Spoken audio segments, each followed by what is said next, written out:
මේ මකුල නිදි කුඹ කටුත් යන්නේ නෝ යස්සේ.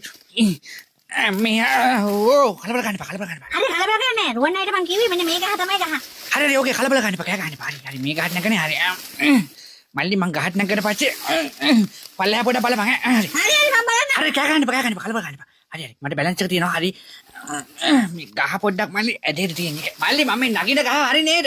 අර ලනු වලල්ල නැතුව බැලන්ස් එක ගන්න අමාරුයි බා. ලනු කරලා නම් ගෙනා ඕනේ දායියට. ඕනද කියලා අහන්න ගස්ත බෝට්ට පාලු. ඕක තාපන්.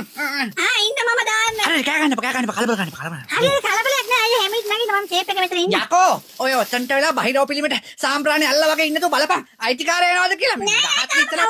ඒ සමීර මල්ලි මේ පොල් ගෙඩි 10ක්වත් කඩාගත්තොත් එක පොල් ගෙඩියක් කීය ගන්න දෙන්න පුළුවන් නේද බං අපිට? පොල් ගෙඩියක් 100. කෑ ගන්න එපා. කලබල ගන්න එපා. අයිතිකාරය කෑ ගන්න. අයිතිකාරය ආවේ නෑ ඉන්නෝ කීයටද? සමීර මල්ලි මේ මෙතන උඩට මුළු වත්ත පලාතම පේනවෑ. අම්බෝ අක්කර ගානක් එනකම් පොල්. ඒක තමයි ගොඩක් ඔය ආච්චිලා මේ වත්තෙන් තමයි. කෑ ගන්න එපා. කලබල ගන්න එපා. බැලන්ස් එක නැති. බැලන්ස් එක නැත්තම් බෑ මරුවන් අයියේ මොන මකුලද මේ කතා කරන්න එපා කෑ ගන්න එපා කියලා. යකෝ කෑ ගහන්න කතා කරන්න එපා කියන අයිතිකාරය නෝක දෙන්නටම කුටි කන්න වෙනව නේද? බලපන් මම මේ නගින ගහ හරිද කියලා. ගහ හරි. ගහ හරි නගිච්චර යන්නේ බැලන්ස් එක නැතුන පොඩ්ඩක් මල්ලි. අම්පියා පොයානි මොනි. රුවන් අයියේ තුවාලද? අවුලක් නැහැ පිට. වීඩියෝ එක හොඳට ෂෙයා කරන්න, කමෙන්ට් කරන්න, ලයික් කරන්න. thank you.